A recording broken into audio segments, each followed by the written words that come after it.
Hey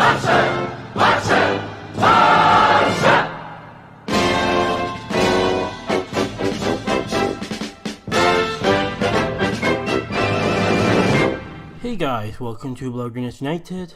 Welcome to another video, and today I want to talk about what we are doing wrong. I think what some Barcelona fans are doing that I think is wrong, that it's not the proper way of doing things, that I think that they're mistaken on that, to explain my point of view, because I don't think that I've explained myself well enough.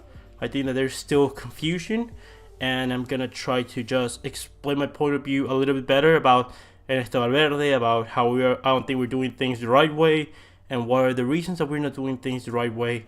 And I'm gonna be talking about that soon in depth in this video. First, I want to grab some comments. That I love you guys sending comments. It's amazing. I love it. It gets me to interact with you guys, and it gets me to see your points of view. Maybe I'm wrong, maybe you're wrong, and we get to interact about that. Anything that comes from respect, like I've always said, it's welcome, and I love it. You guys keep sending those comments, and I'll be trying to read as many of them as I can. So I want to specify in these two comments from Kenny and JC. The first one saying, "Ungrateful Messi fanboys make me sick. Just 2 years back, we were on the verge of being a second AC Milan. It was Valverde who saved us. Bartomeu has made efficient young signings like Ter Stegen, Umtiti, Lenglet, Dembele, Malcolm, Coutinho, De Jong. Apart from Coutinho, most of them have been improving and adjusting. I want Valverde next season too." The next one is, but the ones we bought are too young, which means they could learn from their superior counterparts like De Jong from Rakitic, Malcolm and Dembele from Messi and Suarez, Arthur from Vidal, Lenglet from Piqué. The balance in age is terrific. Also, United under Ferguson played shit and football for 5 years, and look what happened then. I'm not saying Valverde will be, but we must be in for long-term vision. Playing all youngsters all at once will destroy our club, like which happened to AC. Now, Kenan, and I know a lot of people think this way. Let's start with becoming a second AC Milan, because this is in the video that I talked that Madrid and Barcelona are getting to the way of being another AC and Inter Milan situation of mediocrity. And let me start with Bartomeu and Valverde, because I've never said, I've said it, but Valverde, I don't think is a coach good enough to be coaching Barcelona the way that I think we all want Barcelona to be at that point. I'm not saying that that Valverde is a bad coach. I'm not saying that the work that Bartomeu has done has been horrific, because within the lines it's been pretty good. He's won a treble. He won a couple of league titles, and results-wise, it's been pretty decent. But it's getting to the point where, what would have happened to Ferguson if he was still Manchester United fan? What would have happened to Ferguson is that things would have gotten the same way that they were always. I think the results would be the same. He wouldn't have won another league title. I think Manchester United would have gone in decline. And that's similar happening to Barcelona right now. Valverde, right now, if he's going to leave, he needs to leave with the next manager being a manager that's going to be able to take over the dressing room and the boardroom able to allow him to take care over the dressing room. What does that mean? They need to guarantee him that if they want a player out, like Piqué, like Rakitic, like Coutinho, if they want to drop Luis Suarez for a lot of games this season next season, they must be able to do so. If they don't want something, they must be able to get rid of it, or at least have a lot more say than Valverde is doing right now. Because with previous declarations from Ivan Rakitic, sending a, like for example, telling that, oh, I have a place here next season. I don't know where the Young is going to play, but my place is I have a guarantee next season. And sorry, today just the game finished between the Netherlands and England, 3-1. and De Jong was the best player in the pitch. He is, not only by this game, by the whole trajectory of the season. Right now, for what Barcelona needs in that center midfield spot, in that interior spot, Frenkie de Jong, it's miles ahead of even Rakitic. Miles ahead. Like he is. There's no color. They're not even on the same planet. They don't play the same sport. Because Rakitic, while he's a good center midfielder, he was never that center midfielder that distributed the play, that could hold the ball, that could release pressure. He was more of a box-to-box center midfielder, and we don't really need that at this point. Barcelona has never really needed a starting box-to-box center midfielder. They've needed a box-to-box center midfielder in situations where we have to make the game a little more physical, and that's where Arturo Vidal comes in.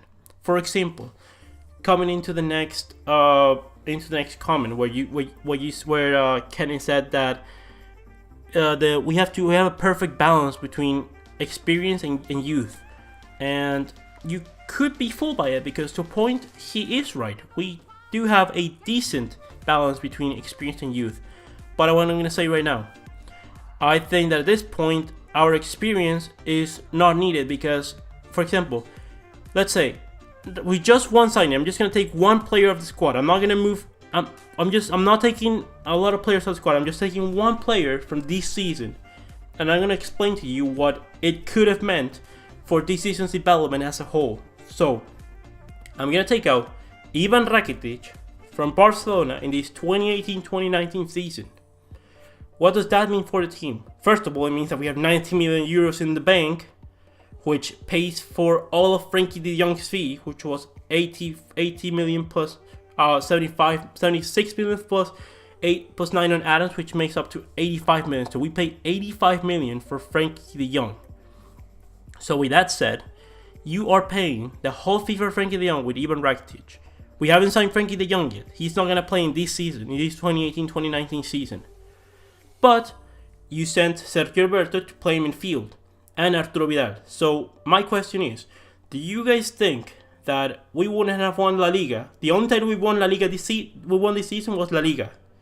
Do you think, guys, really, that without Ivan Rakitic, we wouldn't have won La Liga this season? I don't believe so. I believe that same job that Rakitic did this season, which was being kind of box-to-box, defending, helping defend with Sergio Busquets in a double pivot, it could have perfectly been done by Sergio Roberto and Arturo Vidal. They have enough playing time to do that.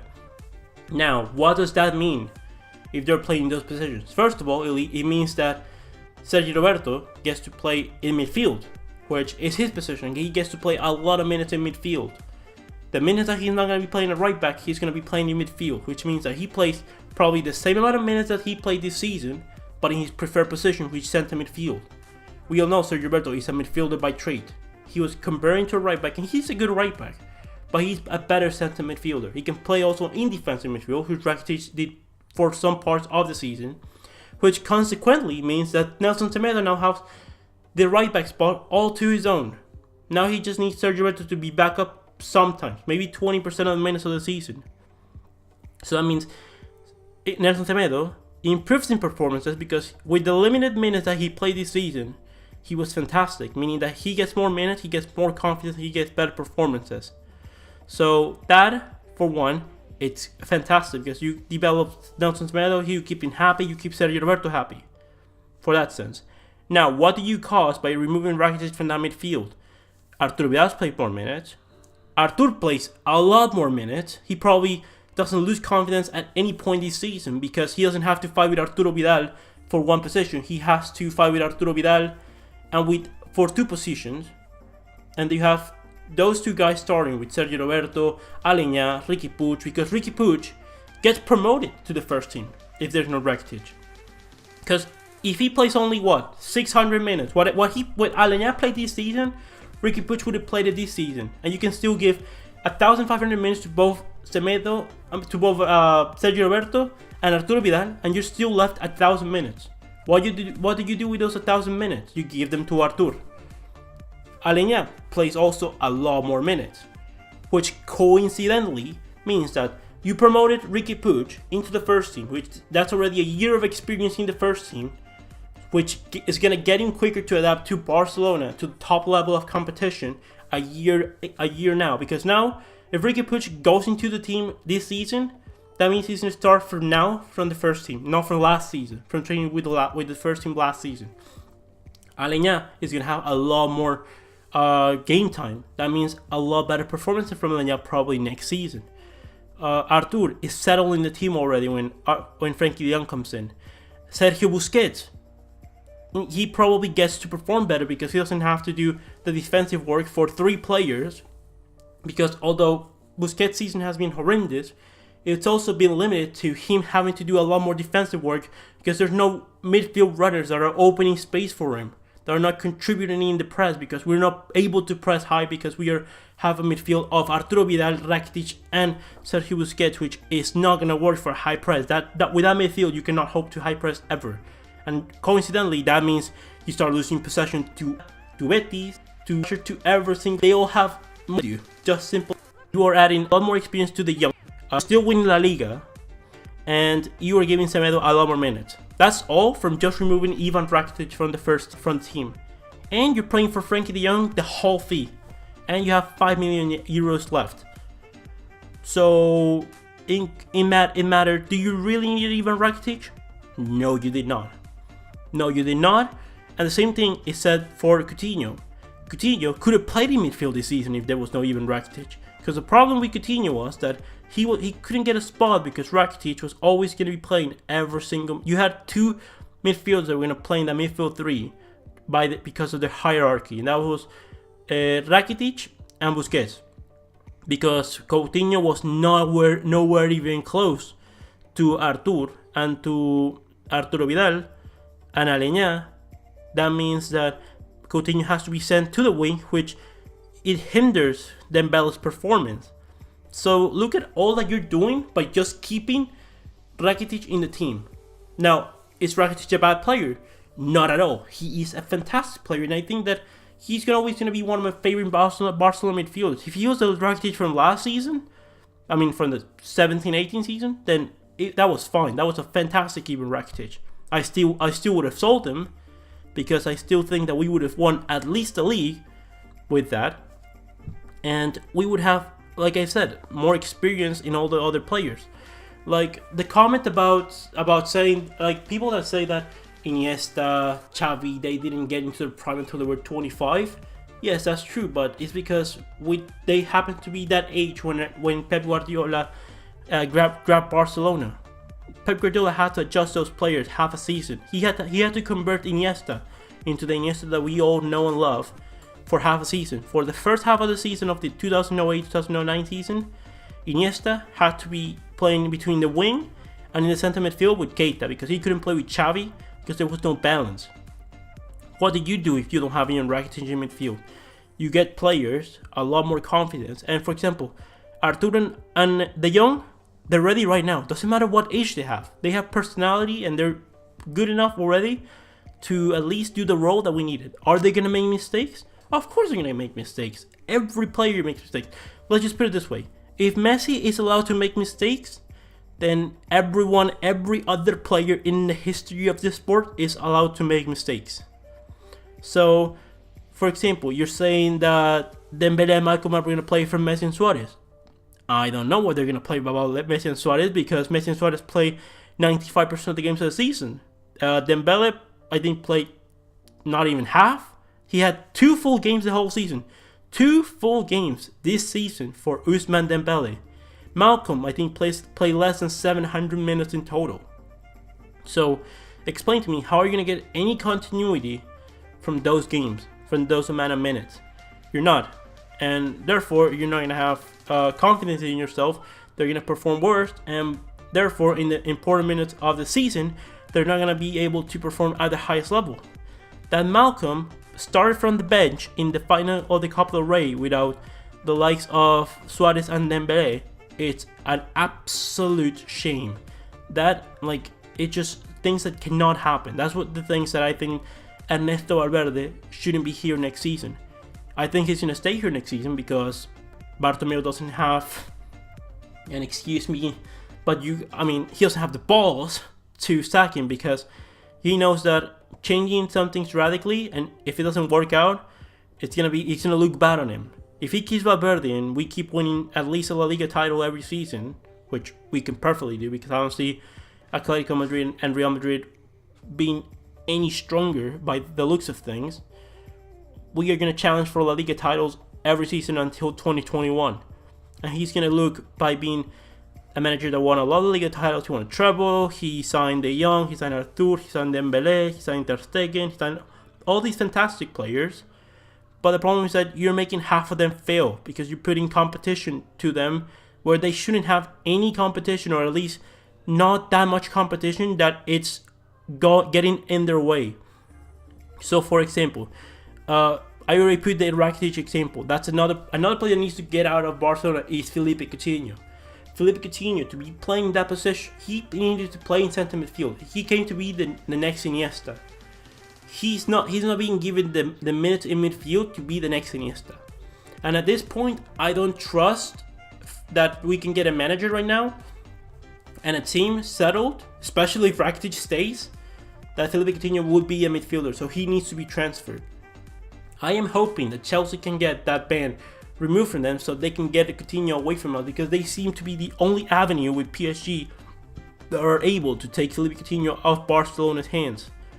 So, 2 players that I think need to leave definitely. I mean, I would say 3, and it could be potentially 4, but 2 names that definitely have to leave next season: Philippe Coutinho and Rakitic. Rakitic because all the previous things listed before. Youth is going to get more of a chance. Frenkie de Jong is completely ready to play in that position. He needs to be playing there in that position. Did you guys see this game today of Frenkie de Jong?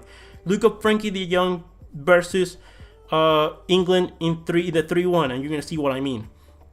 He's going to be playing next to Arthur. Arthur is going to get a lot more minutes.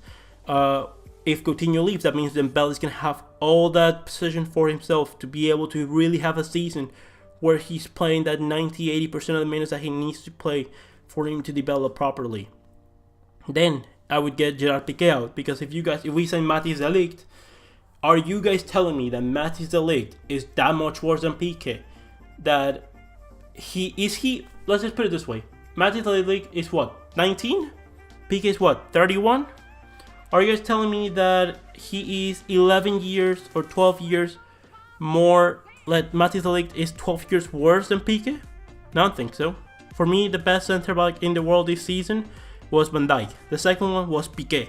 The third one was Matthijs de Ligt. By that standard, I think that if you have de Ligt at the right center back, and you have Lenglet and Umtiti fighting, you have 3 center backs for 2 positions. They all are young. They're all gonna get a lot of minutes. They all be happy with their minutes. If they have any injuries, you get Todibo. Todibo for that, at least for I've seen enough of Todibo that I think that at least for that 4th center back, he's gonna be good enough. You don't have to have a bench of 22 starters. You have to have a bench of 14 starters and players from La Masia and youngsters that are gonna be able to give you the quality that you need. In the front line, if you have Luis Suarez with another youngster, for example, you have Messi, Suarez, Dembélé, Malcolm, I think that's good enough. And you get Abel Ruiz to also play in that position. If he's gonna play a little minutes of the season, then you get Abel Ruiz to play those 500 minutes of the season that no one else is gonna play. You play him in those kind of positions. What I mean is, you remove Gerard Piqué because I don't think that we need him. I don't think that he's that crucial to the point that we should keep him. I think that he's the primary reason that we're playing the way that we're playing. Slow, dropping back, 2 lines of 4, not pressing high up the field, being very defensive minded. I think that mostly comes from Gerard Piqué, and it's not the first time that we've seen this from Gerard Piqué. Like, he caused problems to Guardiola, to Tata, to Tito Villanova. Like, Gerard Piqué has been one of the reasons that I think that Barcelona haven't succeeded as well as they should have. Now, with all that said and done, Luis Suarez has an offer from Inter Miami, rumoredly, that he's going to join the Inter Miami 2020 debut season from David Beckham's team in Miami. And I think that, hey, he has a contract until 2021. If he can get 20 million euros for Suarez, although that's an absolute bargain because you're going to play Luis Suarez. Although, I'm going to say it for now. If we can get, like, if we could have gotten 50 million for Luis Suarez, that would be perfect. If we would have sold him the 2017 season, we would have gotten 100 million for Luis Suarez. But sure, if you're gonna sell him for 20 million, if you can convince Luis Suarez to reduce minutes every season, because he obviously is not the same Luis Suarez of his first 2 seasons at Barcelona, then make him retire here, because you're much better having the experience of Luis Suarez than getting 20 million. Now, if Luis Suarez is going to demand playing those 95% of minutes of the season, then you get rid of him, because he becomes a problem. This is the same reason that Piqué becomes a problem, because they want to play a lot of minutes when there are other players that are younger than them and that are to a similar level that they need to start getting minutes at Barcelona. It's not the problem that we are going to play all the youth all of a sudden. It's the problem that we're not playing any youth. All La Masia talent is going out of the club. For example, the replacement for we have had 2 generations of players that could have replaced Jordi Alba, that could be the backup to Jordi Alba. Cucurella, who is an Eibar player right now, and he thinks that we're going to buy him just to sell him for more profit. And Alex Grimaldo, who I think should have been the natural replacement for Jordi Alba. 2 players that were at Barcelona that are not at Barcelona anymore. Grimaldo, guarantee the best option for Barcelona left back replacement and Grimaldo, a player that is at least good enough to play 20 to 10% of the season of the minutes at left back for Barcelona. So, with this all said and done, this is the reason that doing things the wrong way gets you to this. It's not like you're going to play all the youth in the world. So the problem that Valverde is a bad manager, because Valverde is actually a good manager. His job at Athletic Bilbao was actually pretty decent. He was a good manager back then. His Bilbao team plays better than his Barcelona team. It's not a better team. It's not a better squad. It just play better football. And I think that's obvious to see, but you know, it's just a lot of things are not working the right way, and I think that if we let this go on and on, it will be a problem. Again, leave me comments in the comment section below. What do you think about Barcelona? Do you think that we need to keep all the experienced players to try to win more titles? Do you think that we need to sack Valverde and try to just play with players that are gonna be like more hungry for titles, that are youngsters that are ready right now, like the league, the young? Leave me all your opinions in the comment section below. Comment, like, and subscribe, and I'll see you on the next one, Blaugranas.